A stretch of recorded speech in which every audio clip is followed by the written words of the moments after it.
வணக்கம். This is Govenkatesh from Bangalore. தமிழ்லேருந்து English translate பண்ணி, ரஷ்யாவில் ட்ரான்ஸ்லேட் பண்ணி, ஹிந்தியில் ட்ரான்ஸ்லேட் பண்ணி நிறைய பார்த்துருக்கோம்.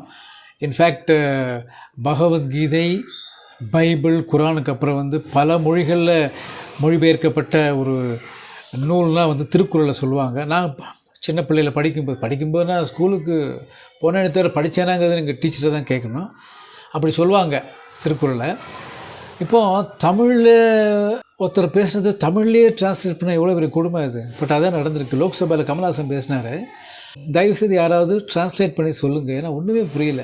தமிழ்னு ஒரு 5-10 தடவை சொன்ன மாதிரி ஞாபகம் இருக்குது. நிர்மலா சீதாராமன் பெரியாரை பற்றி ஏதோ ஒரு சமயத்தில் சொன்னதை கட் பண்ணி நம்ம ஆளுங்க எவனோ விட்டு போட்டு லைக்ஸ் வரணுங்கிறதுக்காக, வியூஸ் வரதுக்காக போட்டாங்க. அது ரொம்ப கேவலமாக இருந்தது.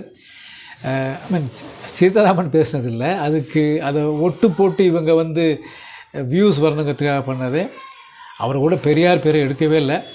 இவர் நாங்கள் பிச்சை எடுக்க மாட்டோம் என்னமோ சொல்லிட்டு இருந்தார். அது விடுங்க.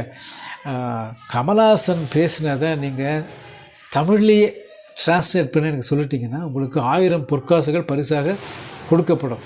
நான் கொடுக்க மாட்டேன், அவரே கொடுப்பாரு. அப்படி கொடுத்தாங்கன்னா என்ன பண்ணுங்கள், திருவள்ளியாளர் இருக்கிற நாகேஷ் தர்மிகிட்ட போய் கொடுங்கப்பா. ஏன்னா அவர் ரொம்ப நாளாக இந்த பால்காரன் கடன் அடைச்சி விடுவேன்னு சொல்லிட்டு இருப்பார். அந்த படத்தில் பாருங்கள், 1000 பொற்காசுகள் கொடுத்தா அந்த பாதி மதுரையே வாங்கியிருக்கலாம். மாட மாளிகை, கூட கோபுரம், பங்களாக்கள் வாங்கியிருக்கலாம். பொண்டாட்டிக்கு வைரத்தாலையும் தங்கத்தாலையும் இழைச்சி கொட்டிருக்கலாம். பட் அவருடைய அதிகபட்ச ஆசை என்ன சொல்லுங்கள்?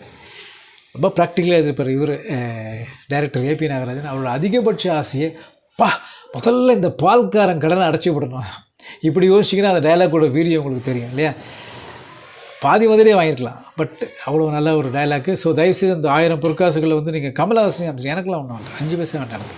அவர் நல்லா இருக்கட்டும். எனக்கு கட்சி இருக்கான்னு தெரில, இருந்தால் தான் அது வேறு. கட்சி நிதின்னு கொடுக்க வேண்டாம், அவரோட சுய நிதிக்கு கொடுத்துருங்க. கட்சி இருக்கிற மாதிரி தெரில எனக்கு.